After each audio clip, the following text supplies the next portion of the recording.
Hi everyone, it's Margaret Hershey at Home with Hershey's, and thank you for joining us for our wellness talk today. And it's amazing that our talks have just got more and more popular every single week. We have more people, more comments, and lots of positive comments, because we talk about things that people are interested in, that they want to talk about. But you really can't talk to your best friend about your eating disorders or your intimacy problems with your husband. You don't want them to know that that's a problem. So we always get the message, this is not for me, it's for my friend, but we actually know it's for them. But we're happy to have all your comments coming through. Please put your details in the chat. Remember, it's not who you know, but who knows you that makes a difference. So thank you, Upsana, for being first to put your details in. Guys, tell everybody who you are, where you are, and what you do, because we'd like you to interact with each other, help each other along. It's always nice to have a friend who's in the industry of wellness, of whatever, and like me, electronics, appliances, that type of thing. And of course, with Connectable Life, they're connected to so many different people, so they can help you out so much with any problem that you're having. So there we go. So without further ado, I'm going to call on Stacey to introduce our guest speaker today, Anandi, and tell us the story, Stacey. Hello, everyone. Thank you so much for joining us this morning. And a special thank you to Anandi. Thank you. Can't wait to have you share your knowledge with us. Anandi completed her studies at the University of Stellenbosch and is a registered social worker in private practice. She also obtained an honors degree in psychology and qualified as an international recognized yoga teacher a few years ago. She has since completed additional training in trauma-sensitive yoga. Anandi has devoted the past 7 years to working predominantly with eating disorders and related anxiety, and has learned the importance of a balanced approach of both accountability and compassion. Prior to her work in this field, she has always had an interest in women's health issues, and her work experience includes sexuality, intimacy. I know that was a big conversation and will become an even bigger conversation here. Anxiety, obesity, exercise, addiction, infertility, adoption, addiction, body image, couples therapy, and building self-esteem in young adults. Her approach is very holistic, as she believes in meeting the clients where they are and walking the journey alongside them. She believes in therapeutic benefits of combining talk therapy and body-based work. She also offers somatic-based interventions, which are very beneficial for clients who struggle to verbalize their feelings, and has proven to be very beneficial for trauma victims, obesity, anxiety, and reconnecting with their body and emotions.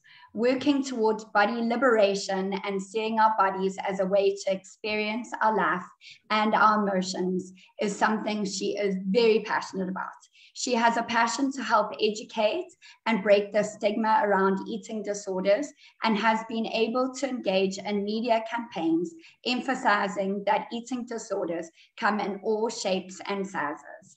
She believes that talking about our struggle and seeing support is the first step of the healing process. You can find Anandi on Connectable Life. We will post her link a bit later. Thanks, Anandi. On to you. Oh, that was amazing. Whew. That's a lot of stuff you've been doing. So yeah, we can't wait to hear. Tell us the story. Morning, everybody watching. I want to thank you guys so much for inviting me, but mostly I get very excited when we allow some time to talk about eating disorders and to talk about our relationship with our bodies and with food. I don't think we talk about it enough, or when we talk about it in the media, we don't talk about it in a way that's healthy and that's building our self-esteem. So when we talk about eating disorders, we usually talk about anorexia nervosa and bulimia, and they are extremely important. They are life-threatening illnesses. But I also want us today to talk a little bit more about some of the less spoken, such as our orthorexia, our exercise addiction, our binge eating disorder. And for those of you who don't know what orthorexia is, when we look at the Greek word, it actually translates as correct diet. And it means an unhealthy obsession with healthy eating. And the word obsession really stands out there. I always tell this little story. When somebody wakes up and they decide, I'm going to start living a healthier life, I'm going to maybe cut sugar out, I'm going to have some more superfoods. And in a few weeks, they feel better. Their lifestyle is better, their daily life functioning is better.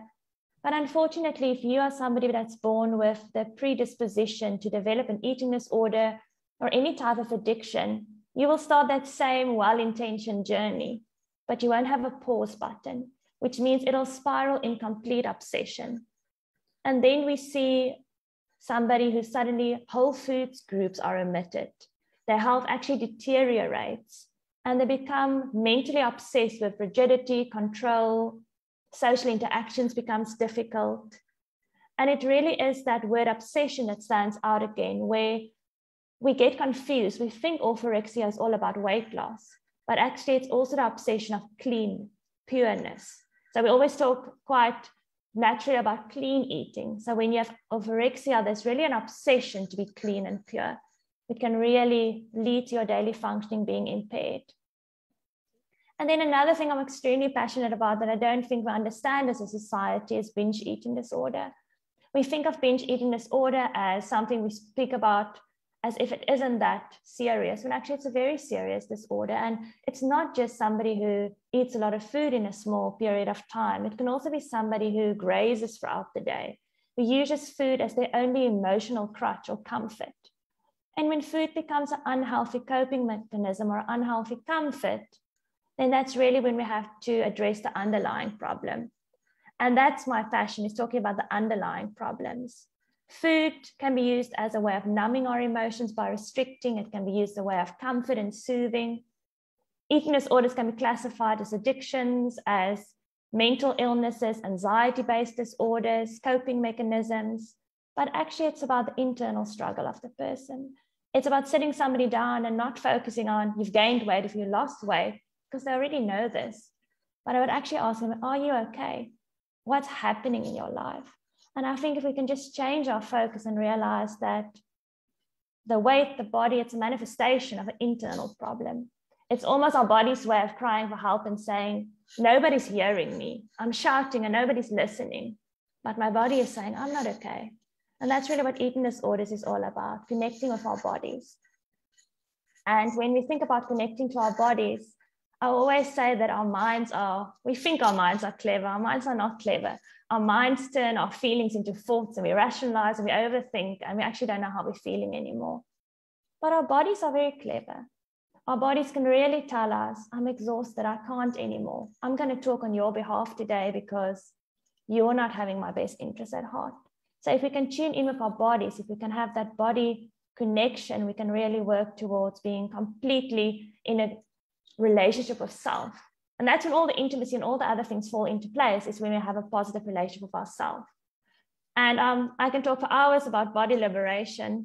I think body liberation is exactly that. It's realizing that our bodies are a way to live our life. When we have a relationship with body, we can hug our loved ones, we can express our emotions. Our bodies aren't something we should just criticize. Actually, it's our vessel, it's our home. And I think that's really important to talk about today. How do we connect to our bodies in a way that it actually becomes something that feels like we're on the same team with our body, we're not fighting against it. So on that topic, and maybe the last thing I'll say, then I'll leave it, then I'll open it up to the panel a bit, is also just that relationship with food. I am a very big believer in moderation and balance. I always say we need to take the emotional power away from food. Today I ate a chocolate because I was in the mood for a chocolate, and tomorrow I'll eat an apple, and it's okay. A chocolate isn't shame and guilt and compensation and beating myself up. It's just a chocolate, and it can even be social, it can even be a piece of cake. But we should really try and take that emotions away from food and just realize that with moderation, with balance, with actually listening to our bodies and allowing ourselves to experience our life, recovery becomes possible. And I think that's what's really important, that as we talk about that balance today, and that we also realize that eating disorders are not just for the severely underweight or overweight. You can see somebody walking in the street with a completely normal weight, but they can be struggling with obsession, rigidity, beating themselves up. So I think it's really important to break that stigma. Men can have eating disorders, all ages can have eating disorders, all sizes can have eating disorders. And I always wonder when I say this, what the panel is feeling about their relationship with body and food, and also how you feel the media is influencing this, which I think is a big problem today. The media definitely does influence it, because it shows us the Kardashians who are voluminous here and voluminous there and lightness in the middle. I'll never forget, I always tell the story, I was in Rwanda and we were there with a whole lot of people, and there were people from America. And this American couple was there. He was this enormous American man, looked like a senator in the movie. He was a great big man. And his wife was a skinny, skinny little woman. And she had her bottom rib taken out so that she'd have a very small waist, and everything was pinched in. And she was really skinny. So we went out to the local chief one afternoon, and we were there, and he kept looking at this woman and looking at this woman and looking at the man, looking at the woman. And eventually he said to the man, he says, "You're such a wealthy man. I can see it because you're so big and so healthy looking. But tell me, why do you starve your wife?" And he goes, to him, it was an insult that the man's wife was so thin. He thought, shame, the man is starving his wife, and he couldn't understand why. Why would you not feed your wife up? So I come from a Jewish household, so where food is related to love. The more you love a person, the more food you give them. Have some more, please have some another helping. Don't you like the food? I spent all afternoon cooking it, and that type of thing. So that's the household that I come out of. And since I've been married, so the last 50 years, I didn't, in my previous life, when I was growing up, food was very sparse. So when I came to a house where food was related to love, I just loved it. And of course, I ate a lot, and I work with food. I teach cooking, and so I work with food a lot. So for me, my life is related to food. But what we do at Hirsch's is that if somebody makes target, we buy them lunch. But I just looked at my staff today, and they really are, a lot of them are overweight. Now, how do I stop relating food to love and saying, I really love you, you've done a hell of a well, and I've been giving you lunch up to now, but my goodness, you are now double the size. The one girl's exactly double the size that she was when she joined us. And I'm going to say, no, we've got to start doing something else now. We're not going to give you food anymore. How do you speak to people like that? Because I'm so direct, I have to be really careful, because I know with my daughter, we don't discuss weight at all, ever, because it's a very touchy subject. So how do you talk to people about weight without sort of upsetting them? I think it's such an important question, Margaret. And I do believe that if we stop focusing so much on weight, we will actually have a much healthier society. For me, it's really about telling ourselves that the person who, for instance, gained that weight, they probably know it. They're obsessing about it. They had to get dressed this morning. They've probably weighed themselves this morning. Somebody with a binge eating disorder, with weight struggles, they wake up most mornings thinking, today I'm going to diet, today I'm going to lose weight. And then they don't, because they don't realize the underlying struggles. They don't realize that it's actually about moderation and balance and feelings. So it's really about putting the weight aside and talking to the person. We always say it's not food focused, it's person focused. How are you doing? How are you managing your stress? What are you dealing with today? I think if we can just leave the weight aside, we'll actually get to the core problems. Yeah, but you know, to give them a reward as food. I mean, you know, when you think with kids, you take them a chocolate, you take them a sweet, and then you think, I mean, you know, so now my kids are allowed sweets, but a lot of kids, when you go, please don't give my children sweets, they're not allowed sugar, and you feel so bad because you've arrived with sweets and now you can't give them to the kid. How do you handle that, and how do you handle, you know, parents being obsessing with food with their children, and how do you think that's going to affect the kids growing up?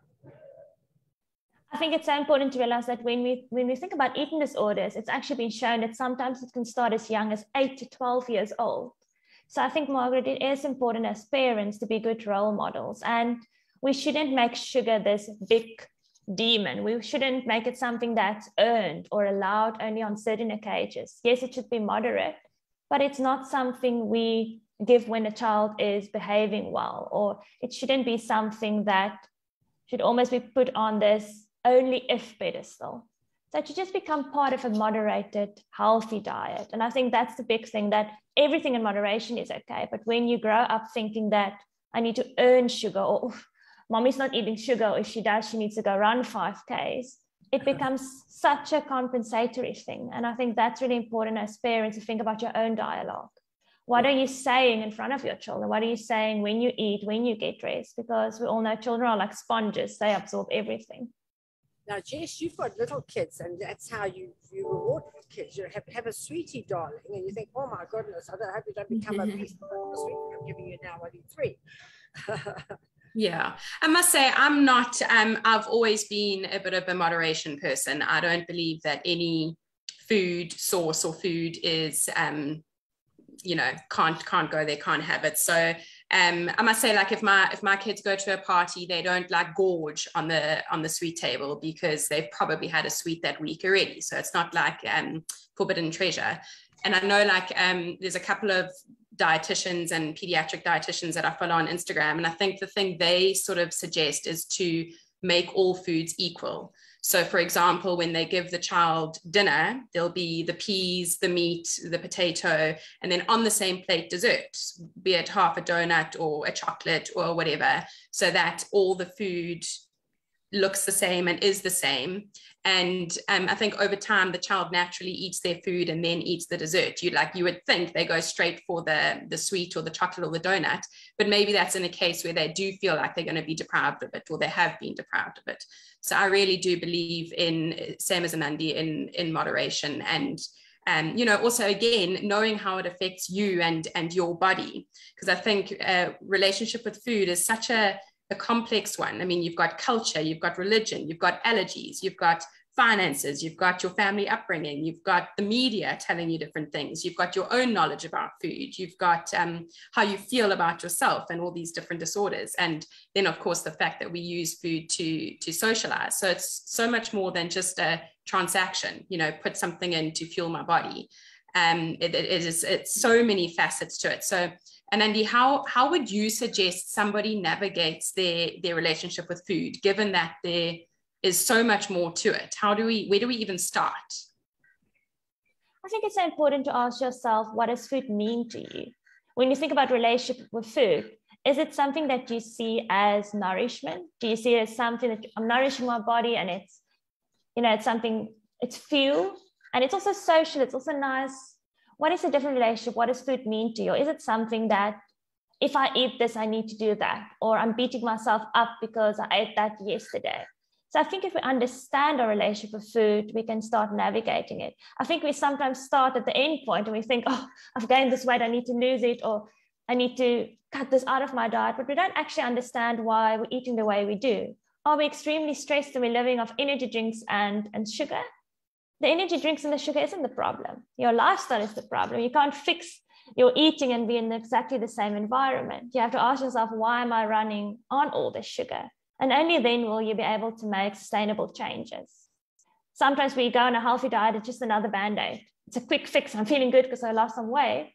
But in a few weeks, you're not feeling good anymore because your lifestyle hasn't changed. I really think we always need to start at the start and ask why before we start, how am I going to fix this? Now, Stacey, you've got 4 boys, and I know I've got 5 grandsons. So they start off being very picky eaters, but as they get bigger, they start eating volumes. I know my friend's got 3 boys who are now they're 20. She says, Margaret, dinner is 3 chickens. I've got to roast 3 chickens because they just polish them all off. So how do you navigate that from being really picky eaters to now being wanting to eat everything that they see? So for me, my boys have actually never been picky eaters. Sometimes I've wished that they were, but I started their eating journey pretty much with whole foods. So with my eldest, I did the blended foods and then progressed to the whole foods. But as I had more kids, the whole food conversation was quite big. And so the others, I pretty much started them on not blended food, so whole foods. And it worked really well for us in that. And I always gave them the healthy option. And as a result, I decided in our household, we needed, especially with my husband and I, we needed to cut out all forms of junk food. So in our house, we never, ever have junk food. If we want junk food, we have to make a special trip to the shops and buy it, because I feel like if it's in your house, you're going to eat it. Whereas if it's not in your house, you can't eat it and you have to make a special trip to the shops. And so my boys know that at home, we have all the healthy options. And then outside of home, we have the treats. So then we'll get the ice cream or buy the chocolate or the packet of chips or whatever it is. It's outside the home. And only if we have a bra or a gathering with friends, then we'll have dessert and the different options, I should say. So for us, that has worked really well because they have a good understanding of healthy food. And yes, they have tended at times to go to a party and completely binge eat.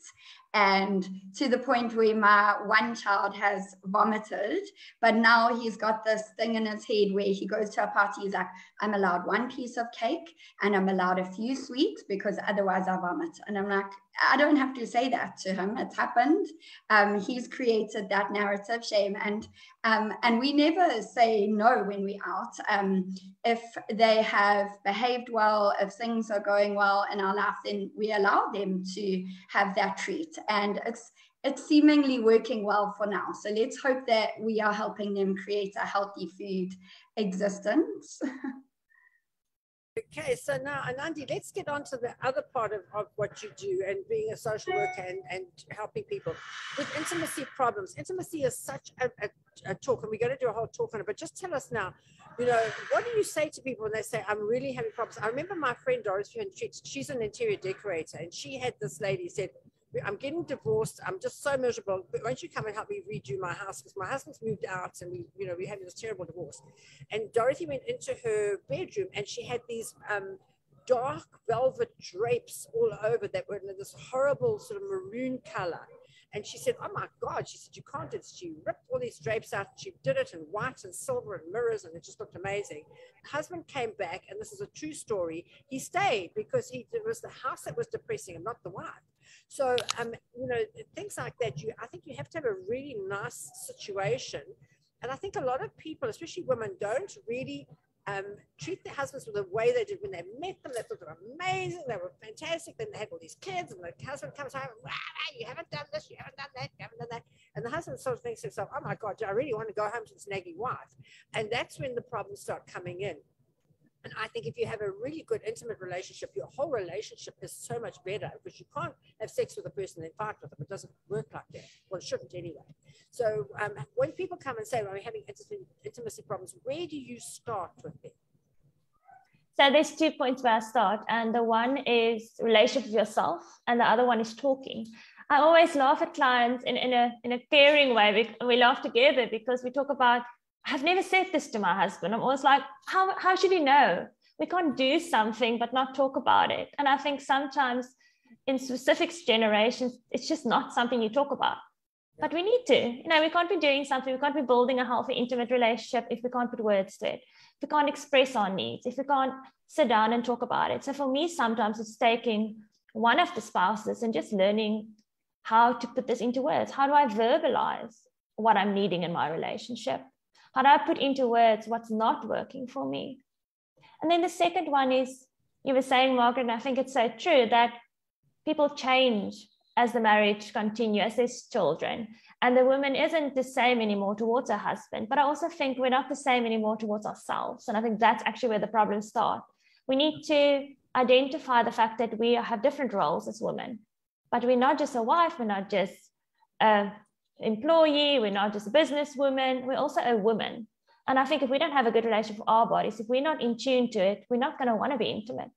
We're not going to connect to that basic needs because we're so busy running cognitive up here. I need to do this, the children needs this, finances. Intimacy doesn't work on a cognitive level. It's connecting to body. So if we're not going to connect to that bodily need, we're not going to want it. We're not going to be able to be the way we were when we were younger with less stress. So it's really important to connect to yourself before you can connect to anybody else. Now, some women, you see them that, they're absolutely brilliant when they get married. And then as time goes on, they start letting go, their hair just goes, and then you put makeup on, and then their body gets a bit flabby, and they've had a couple of kids and the stomach's hanging, boobs are hanging. At which stage do you say to these women, listen, girl, you've got to go perk yourself up a bit because you're looking like older than you are? How do you say that to them without upsetting them? I think it's really, again, about that connection to self. It's about realizing that when it comes to that point, they've probably given up on themselves. They've probably thought that because I've had children, because I've gained a little bit of weight, I'm just not worth it anymore. And really understanding that feeling of why you're not worth it. Why have you given up on yourself? Because if we can understand that, we can have empathy. then we can have a compassionate discussion. It doesn't become a, you don't look good. It becomes, I understand that you don't believe in yourself.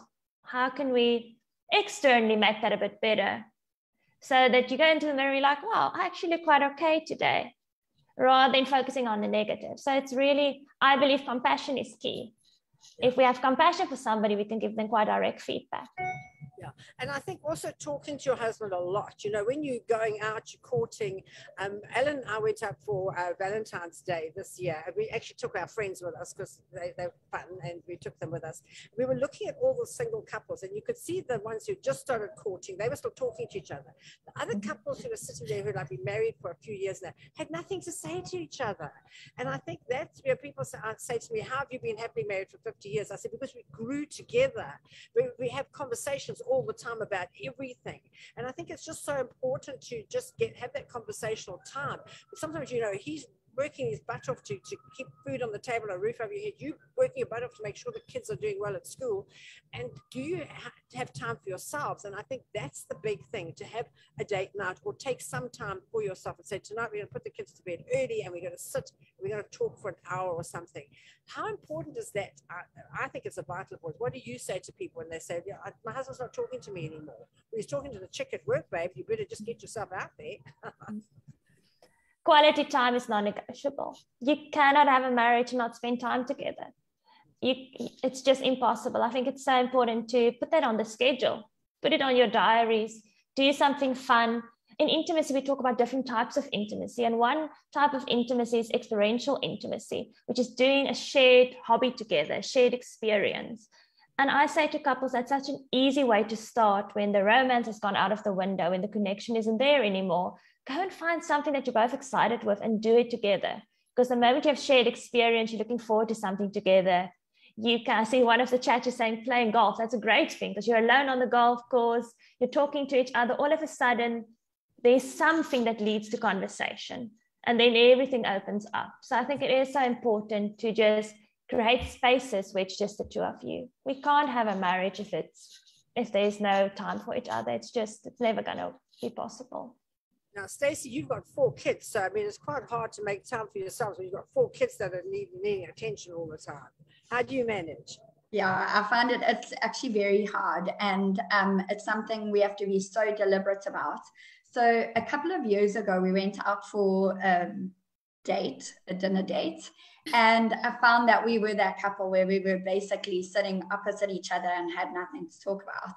And I made a conscious point of, in the day, like writing down points that we needed to talk about. So little things that happened in my day that I probably I was going to forget to tell him later on. So I started writing things down, and especially if we were going to go out, I would write down all these different topics that we needed to talk about, and that I wanted his feedback. I wanted to know all about his day. He works for himself, so it can be quite complicated. So I want to know all the things that irritated him in the day or made him happy, or, you know, all those things. And I made a point of writing them down so that we can discuss them. I can't forget them because they're written down. I can't wonder what we're going to talk about.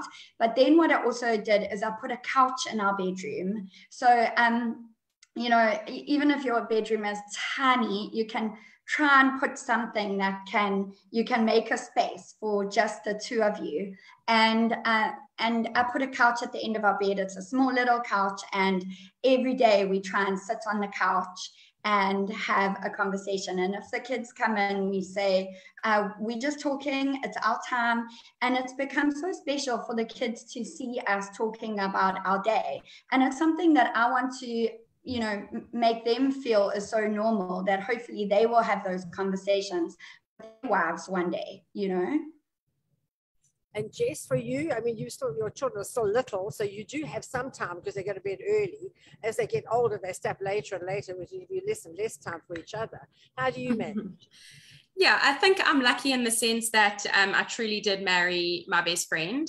And I think that's a huge part of sort of maintaining that connection as well when everything else does start to get a little bit older or whatever it is, you know, to still have your best friend by your side is truly something special. So if anything, I mean, we would leave the house and 5 minutes later, one or the other has phoned the other because something's happened or something's been said. And you know that like when something happens and you pick up the phone to phone your girlfriend or whatever it is, for me, that's my husband. And I think vice versa. So we speak, even if we're not in the same place, probably too much during the day, constant phone calls and WhatsApps. And yeah, we've just been very lucky in the sense that we've always had a lot to chat about. But I did also want to mention that sometimes there's a comfortable silence. You know, I can also quite happily sit and have a meal with my husband and say nothing and still be as happy and comforted by that. You know, I don't always feel I think it depends on personalities and the dynamic of your relationship, because maybe sometimes we look like that couple that has nothing to say, but actually we feel quite content and sitting there and just enjoying watching. We people watchers. So we'll sit and watch everybody else and make up little stories about what they might be talking about and what's going on in their lives, and feel quite comfortable doing so. So I think it just comes down to how you feel in that relationship, in that scenario, or whatever it is. And like Anandi says, it all starts with relationship with self. I mean, going back to the eating disorders, I think the eating disorders are a symptom of something else. Intimacy issues are a symptom of something else. I remember a friend at school, she tried throughout school to lose weight and nothing worked. And then I remember seeing her after school, probably about 4 or 5 years after school, and she had lost a lot of weight, but she looked amazing. She didn't look too thin. She looked incredible. And she was quite vocal about her journey at school. So everybody said, sure, you look incredible. What finally worked, kind of thing. And she said, nothing. I'm just happy. I haven't done anything. I haven't changed anything. I found myself. I'm content with who I am, and I'm happy.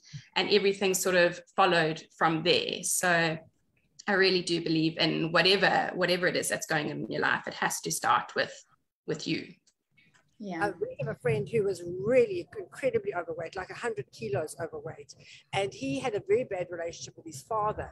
And then he and his father had a powwow, and he just said, that's it. I'm just not putting up with you, putting me down any longer. And he went off, and he said when he started, he honestly couldn't walk from the couch to the front door, but he made himself do that. And then he went from the couch to the front door to the front gate. And so it went on. And long story short, now he's lost that 100 kilos that he was overweight, and he's running marathons. So, Anandi, if somebody's got something in their life and it took him all the courage that he could possibly muster, because he and his father are in the same business, and he just said, that's it, I'm out of here, I'm not putting up with this another minute. What do you think would prompt a person to say, that's it, I'm not going to do this anymore? What is that sort of thing that goes pow in your head? We talk about rock bottom, and unfortunately many people will never reach that point of, I'm going to do something, if they didn't reach their rock bottom. And that's that feeling of, actually, this is enough, or I can't function like this anymore. And it's interesting you're talking about anger, Margaret, because anger is one of the main emotions that fuels binge eating. Yeah. I've had clients telling me it feels like they're carrying their sadness and their anger as the fat on their bodies, literally eating, internalizing our feelings. So for a lot of people, it has to become rock bottom. I always say, I hope it doesn't have to become rock bottom. That's why we have talks like today, so people realize you can start talking even if you don't reach that point. But I do think that for many people, it's that feeling of, I can't anymore. This is my rock bottom. Now, the other thing I want to talk about is girls who've been let down in love, and there's so many of them. And I met one this weekend. She'd really been let down in love. She married the man of her dreams. She's beautiful children. Everything was happening. And then he ran off with his secretary. And she just can't trust anybody anymore. She's too nervous to trust anybody. She gets asked out. She starts putting up the guard straight away. How do you get over that feeling of mistrust when you've really been let down so badly in your life?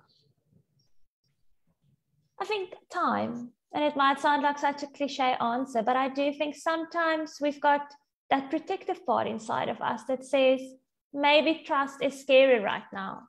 Maybe you need to take a bit of time and trust yourself, trust this relationship. And I think especially as women, we think we can't take time. We can't put down our boundaries. We can't say, actually, I don't want to make a commitment right now. I only want a friendship. And I think it's really important to understand, what are you ready for? Because if we don't know our own worth, we're going to get ourselves into a different relationship with the same type of person. So sometimes not trusting or taking a bit of time to understand our own deal breakers, our own worth, to heal completely isn't the worst thing. Yeah, but sometimes they don't want to be on their own. They feel that they need a man in their life. I need a man. I need someone to speak to come home to. And then they bring these guys in, and then it doesn't work. And then the poor kids get upset because this man is in and out, and the next man is in and out. What do you say to women when they're sort of going through that transition period? Their marriage is broken down. They've had a couple of boyfriends. That hasn't worked. How do they position themselves? And, you know, we've all seen the Tinder swindler and that type of thing, which has put everybody off Tinder forever. But how do you get out and how do you start trusting people again? I think it's really important to look at the patterns. You were saying that one boyfriend of the other and it doesn't work out. What's the patterns there? And going back again to your deal breakers, I say to clients, I don't want to hear about what the guy wants or what the other person wants. Sit down and tell me what's your deal breakers. Come back into the next session and give me a list of your deal breakers. And then we look at how they've broken most of them.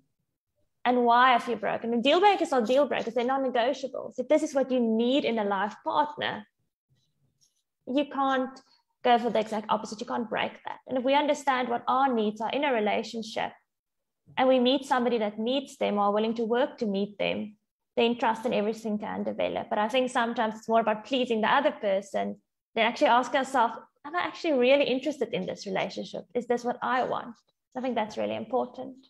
Yeah. And not to just take anybody who comes along and think, I'll just hang on to this person for now, and then, you know, hope that somebody better comes along, or, you know, I'll just want somebody in my life rather than nobody in my life. And I always say to women, you in that situation, it's so much better to have nobody in your life and just be for yourself than to just take on somebody else and have a disaster. You know, you don't want to go that road. It's too painful to go that road. But by the same token, you have to know that there is somebody out there for you eventually, and you've got to know that there is Mr. Right is there. I remember my sister-in-law, she waited until she was 60, and her third marriage was the happy marriage, and that was the man of her dreams. So, you know, I think that person is out there. You've just got to keep looking for them. What do you say to people? I think if you're so busy being in the relationship with the wrong person, the person that just kind of puts a band-aid on, you're not going to find the right person. And it is so extremely important to be able to be on your own. We are social beings. We're not meant to live life alone forever, most of us, but it is important to have a bit of time on your own and to, you know, not to need to fill that space, like you said, Margaret, just with anybody. So I think it's important to realize you're not going to find that right person if you don't even know what you're looking for. I think that's it. I remember when my son was nearly 40 and hadn't found a wife yet, and I was getting quite panicky. I said to him, write down 20 things that are not negotiable with the girl of your dreams. And he wrote down 20. And when he met his wife, she ticked all the boxes. In fact, the only one we got wrong was the one that I added, because I thought he'd have to get a young girl, because he's so fussy that he would have to get a young girl who he could train, but he got an older girl who trained him. But yeah, I think it's important to write those things down. And, you know, it was simple things like, you know, she had to have nice teeth. He said, that's important to me. I couldn't sit across the table from a woman who had rotten teeth. It would drive me insane. So, you know, really write those things down. And then when you meet a person, do they tick these boxes? And if not, then it's not the right person, and rather just move on on your own.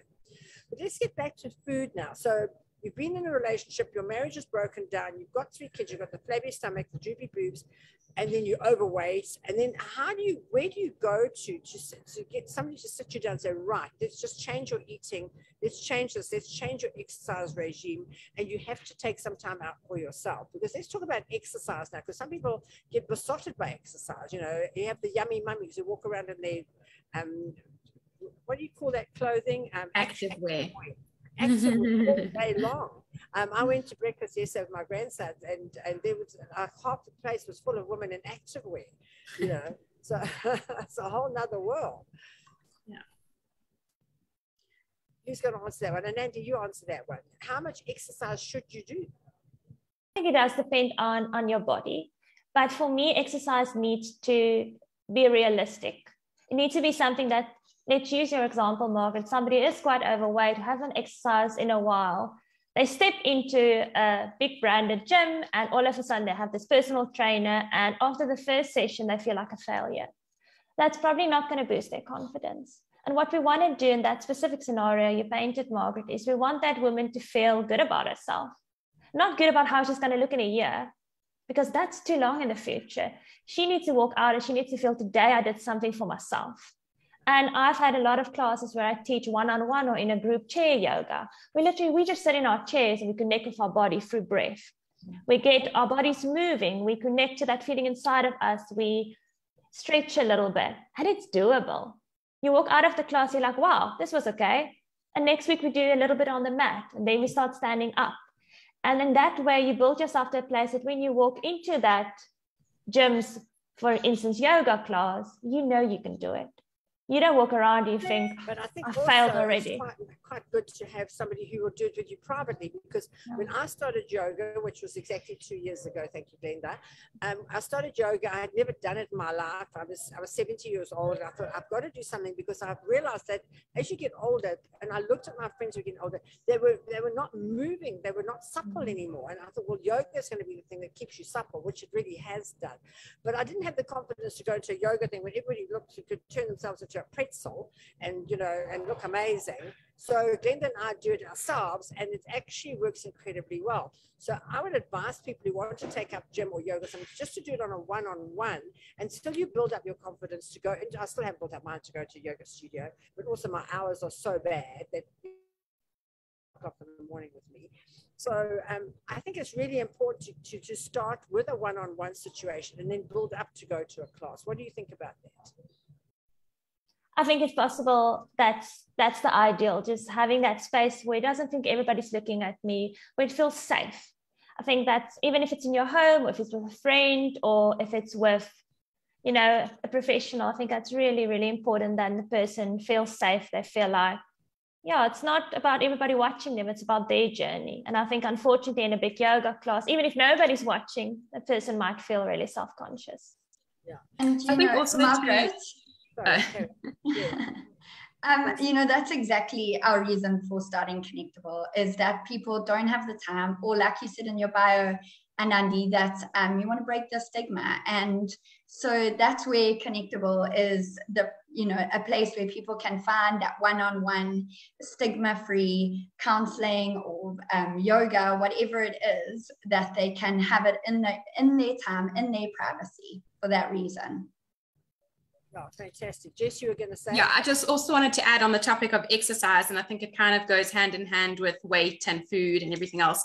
I think something that's really stuck with me is that don't exercise to lose weight, because the amount of calories you lose in an exercise session is next to nothing in terms of your daily calorie intake.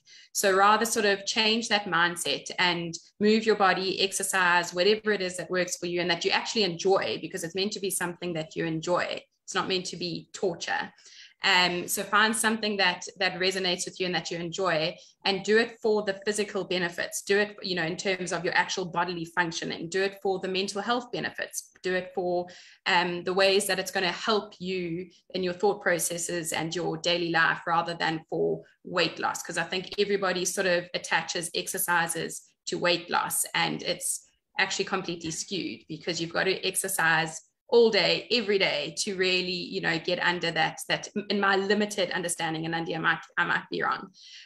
So I think that was a huge game changer for me, is to see going for a walk as something that is enjoyable, running, something that's enjoyable, whatever it is, rather than I must do it, otherwise I can't, I don't know, have a second portion at dinner or whatever it is. And I think it's the same for food. Eat to nourish your body, eat to take care of your body, so that you know, eat to enjoy it, rather than to punish yourself or make yourself suffer or whatever it is.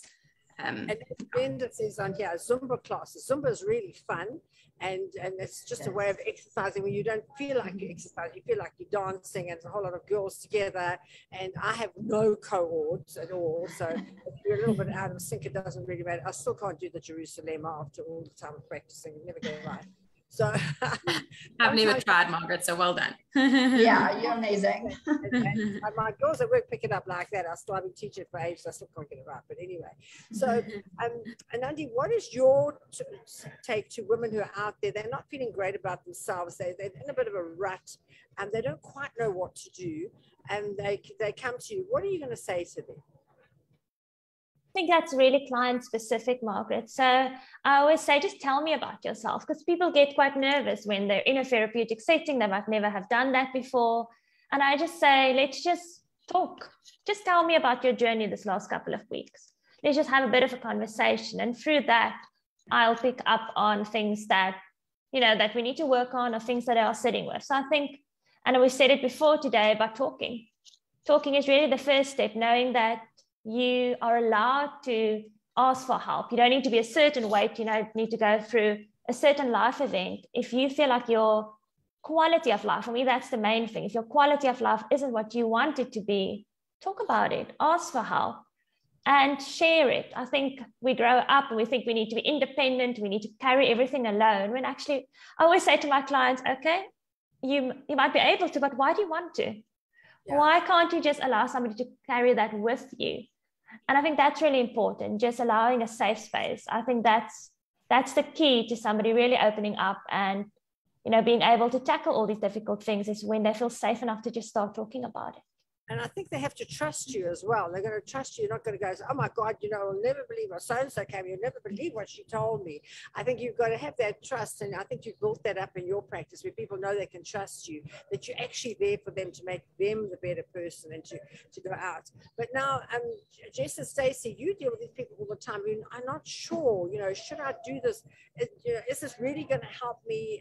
Do I go to this person or that person? How do you decide if this is going to be the right person for them, or do you decide? How do you work it out? So Jess, do you want to come in on that one? Yeah, we try and guide. Obviously, we know more in terms of what the specialists specialize in. So for example, if it's an eating disorder, we know that Anandi would be a great option versus somebody who can't necessarily help or relate to an eating disorder. So I think that's where it's really helpful. We can have clients answer questionnaires. We can have a chat with them, either over Zoom, telephonically, WhatsApp, whatever they're comfortable with, and just get a sort of idea of what it is that they're experiencing. And then, because we know our specialists, we are better able to guide them. We always give options, because we still feel it's such a personal process. And you really do need to be able to feel that trust and warmth and connection with your specialist or therapist, whatever you want to call it, in order for it to actually work. And I think it's also important for people to remember that it's okay to sort of shop around when it comes to something like this. You may not click with the first person, and that's okay. But I think what's really important is that you don't stop your journey there. Because I think some people will go for one session with one person, it doesn't feel right, it doesn't work, they don't feel better, and then, counseling doesn't work, it's a load of rubbish, or whatever it is.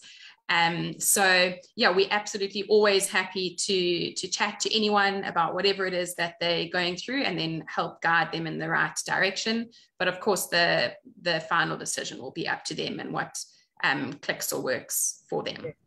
Stacey, you were going to say?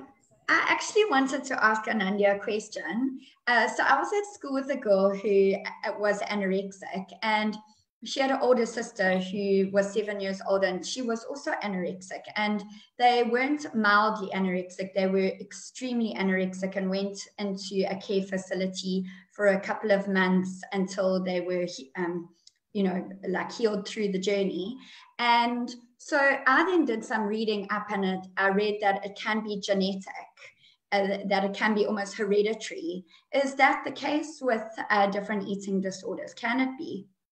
Definitely, Stacey. I think it's so important for people to realize that there is a predisposition genetically to develop an eating disorder. So somebody who's born with that predisposition, I always describe it as it's sleeping in your brain, and it gets triggered by different things. It can be triggered by one big life event, or even small comments throughout life. So it can be triggered by anything. But if one person has the predisposition to develop an eating disorder and one doesn't, the person with the predisposition can go through the same life event, and it can lead to anorexia, where the person who doesn't have that predisposition can have a little bit of a maybe dysfunctional relationship with food or a completely normal one. So it's really important, especially for people who think, why do I have an eating disorder? Why can't I cope? It's not about willpower or weakness. It really does have a genetic factor as well. Yeah, that's very interesting. Now, I had a friend, well, my friend was a little bit anorexic. We didn't know what anorexia was in the old days. Her daughter became anorexic. And I swear it's because she saw her mother was a bit bulimic as well. And then she picked up those trends from her mother and she became that way. So, yeah, and yet my sister-in-law was a psychiatrist and her daughter became anorexic and there was no need for her to be. Her mother took, actually taught people to fix anorexics, but she really battled with her own daughter. But I'm happy to say that she found a man that loved her unconditionally, and she became absolutely perfect after that. And I think that's the whole crunch. And I always say to women, find the right man who loves you unconditionally. People say, how have you had such a happy marriage? My husband loves me unconditionally. No matter how miserable I am, if I shout at him, whatever, he just still loves me unconditionally. And I think that is the crunch. If you had to say, what is the most important person, a most important attribute for the person that you're going to put into your life, they have to love you unconditionally. And people who know me know I have to have unconditional love. I would say a friend is a person who knows what you're like and likes you anyway. And those are the sort of people I have in my life, because if somebody's going to be, judgmental and that, they're not the right person to have in your life. And I think to choose a few really good people in your life and leave the masses out. You will always mix with the masses, but just have some in your real life, to have really good people there. I think that makes a huge difference. They say you become like the average 5 people that you deal with on a daily basis. So you can make sure those are really, really good. But Stacey, tell us who's going to be coming in next week. Who are we going to be talking to next week? So, amazingly, next week is Lynn on self-image and identity. So really bouncing off what we have been talking about today. So really lovely to have that combination. So she's next week. Okay, and I'd love Anandi to come back and talk to us about intimacy, because as women, we don't talk about it. When I started talking about reusable sanitary pads, everybody used to hide their head and that. But I think the time has started to come to talk about intimacy now, and what you do, what is right. And I know there's different things for different people. But if some people, we go into marriage. I went into marriage with absolutely no clue of what I was doing myself in for at all. My mother had been married twice, and she had no sort of things to teach me. So I think it's really important, and it's the sort of thing you can't discuss with just anybody. You can't go to your mother, your mother-in-law, your auntie, and discuss this type of thing. And you ask friends, well, some of them have made real bugger ups, so you don't really think that they're going to be fantastic at giving you advice. So I think to have a professional to come and talk to us about intimacy and how, especially women who've now lost their husbands or got divorced and going with these new fellas, how soon do you let it become intimate? How much of a friend you make of that person before you allow it to become? And how do you handle it with when you've got children who are watching you, and especially if you've got daughters and they're watching mommy bringing different fellows home every second night? When they grow up, do they think it's the norm, or are they going to be prudent? I know my kids are terrible prudes, but how do you handle that? What are you going to do, and how are you going to handle that? So Anandi, we'd love to invite you back to talk to you about that as well. So Jess, just a quick wrap up from you. I think I just want to encourage everybody to self-reflect a little bit and ask themselves, what is their relationship with food? Did we even realize that we have a relationship with food, or did we see it as like this transactional refuel process? And to ask yourself what factors influence how you think about food, what food you eat, etc., etc. And if you really don't know where to even begin, we have got a questionnaire on our website that answers what your relationship with food is like. I think it's entitled, How is my relationship with food? Or is my relationship with food healthy? So if you really don't know where to start, please start there, and we're happy to start the journey with you. But I think that would obviously be the first step, is to question what your relationship with food is and how it makes you feel. Good one here from Teresa. She said, I've struggled with bulimia for 17 years, and through fasting and prayer, I have not been bulimic for approximately 2 years. So well done, Teresa. Just goes to show you can overcome it. Prayer, I think, is one of the greatest things to just help you along. And meditation. Prayer is when you talk to God, and meditation is when God talks to you. So those two things will really, really help. Stacey, a wrap up from you. Yeah, thank you, Margaret. So I've just put the link in the bio, but for all of those, it's under the employee wellness category, the questionnaire for your relationship with food. Today, what has been a big eye-opener for me has more been, as much as food is huge, it's what is your relationship with yourself like? So where you spoke at the beginning, where just saying to somebody, how are you? Are you okay? You know, and to say that to ourselves, like Jess was saying, like, you know, self-reflect and asking ourselves, am I okay? And how am I? And, you know, how is my relationship with food? How is my relationship with my husband or my relationship with my friends? It's just a question to ask ourselves. And then with that answer, take the next step. And if the next step is seeing somebody like Anandi, well, please make that next step happen, because we need to be happy in our lives, and seeing somebody like Anandi will help you on that journey.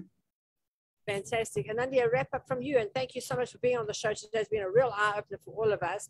I think I have a relationship with food. I work with it all the time. I eat it all the time. I spend my life trying to lose the weight. I keep finding it again once I've lost it.